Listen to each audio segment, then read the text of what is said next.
Welcome to this video, and here we're going to explore a question that doesn't get asked that often. Where do our feelings come from? Now, right at the beginning here, you may wonder, why does that even matter? Well, I'm going to suggest to you that when we dispel the myths around that question, we can navigate life much more successfully and avoid unnecessary suffering. So let's start with a common assumption, which is that our feelings come from whatever it is we're doing, who we're with, what the activity is, what the situation around us happens to be. And yet at the same time, we also know that experience is subjective.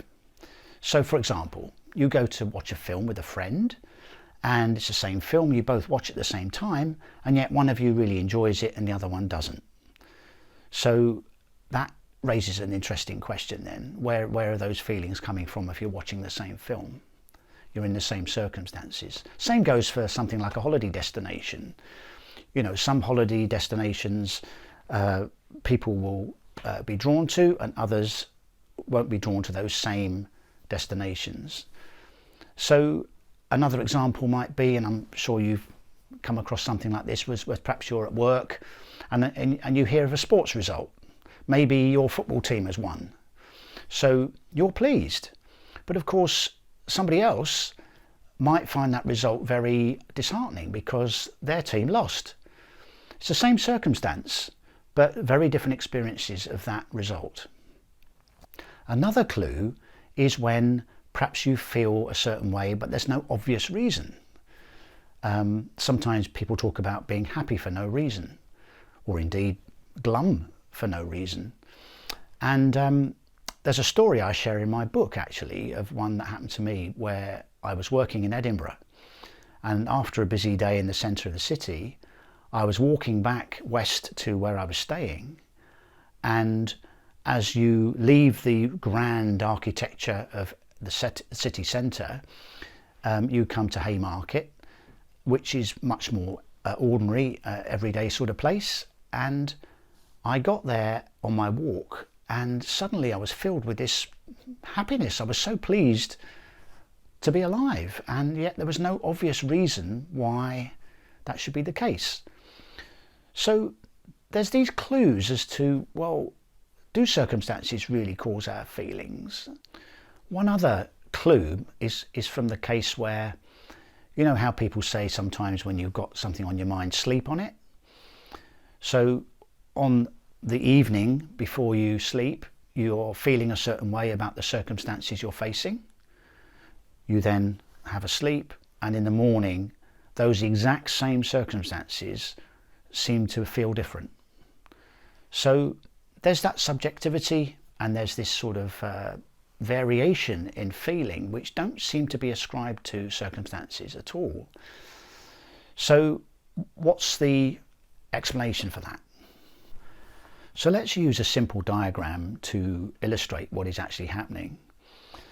This is a representation of an ordinary person who, like all of us, as they go through life, there's always some kind of thinking going on in their mind. And this could be a relatively small amount of thinking in a particular moment, or it could be a very busy mind that's thinking a lot of things in that same moment. Whatever it is, let's represent it there. Now at the same time, let's suppose that there's a cat in the vicinity. So the person sees the cat, and they also have a feeling. It could be a feeling of attraction to the cat, perhaps wanting to go nearer and stroke it. Or it could be a feeling of wariness. You know, it could be that they're a little bit wary of the cat. Or the feeling could be very strong fear, maybe even what we typically call a phobia. So it looks as if the cat is causing the feeling.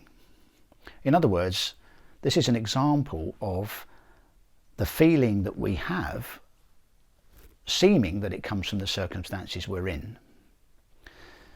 But what I'm going to suggest you consider is that actually the feeling is coming from the thinking in this person's mind. In other words, we could say that the feeling is the physiological manifestation of the thinking that they have in that particular moment. So the true picture is this. They're seeing the cat, they're aware that the cat is in the vicinity, and the feeling they're having is coming from the thinking they have at that time. So more generally, whatever the circumstances, we can say that whatever we're feeling is coming from whatever we're thinking in that moment.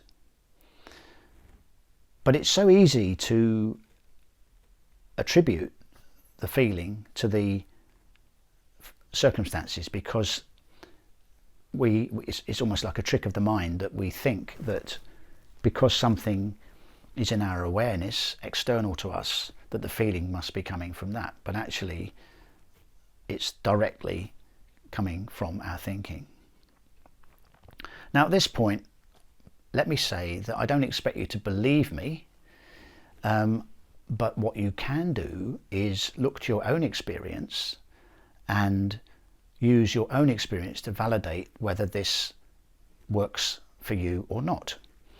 Whether you can see that in any moment your thinking is causing your feeling.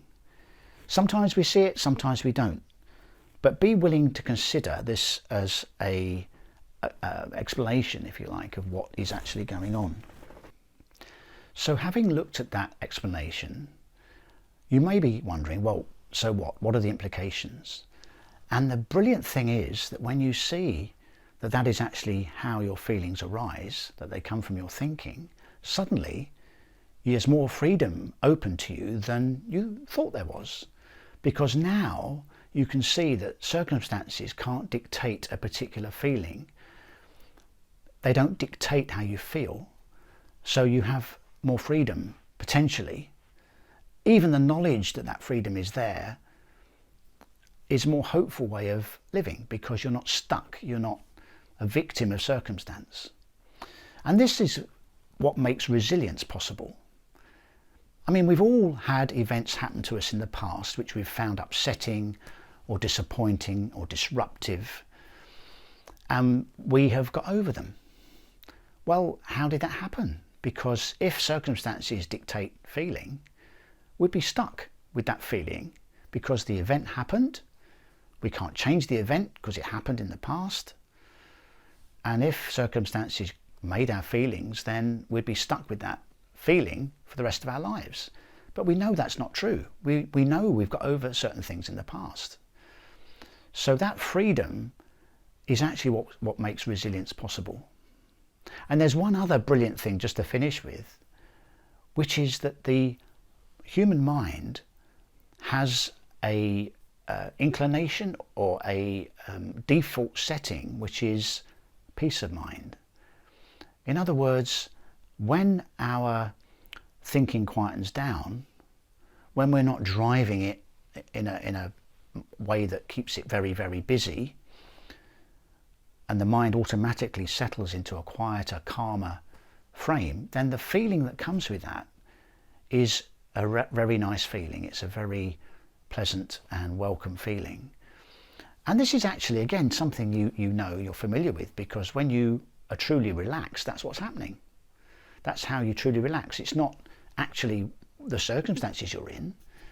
It's, although it may look like that, it's actually the fact that your mind has got quieter and calmer, and you feel that. That's the feeling you get when your mind is experiencing a more peaceful state. And that's built in. That's the way the mind automatically defaults, automatically moves towards that state. So I hope you find that helpful.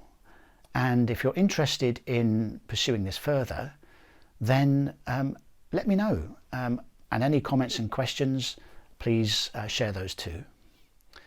Thank you for watching.